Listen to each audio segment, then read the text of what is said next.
Want to grow your business without chasing leads? Here's the key: relationships first.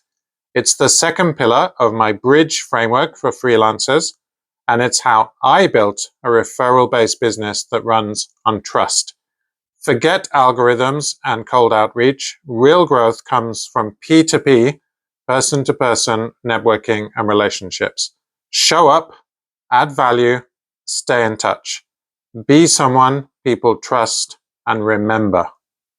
When you focus on relationships, clients naturally come to you inbound, warm, high converting. Your peers aren't your competition. They're your collaborators, referrers, and biggest advocates if you're doing a good job.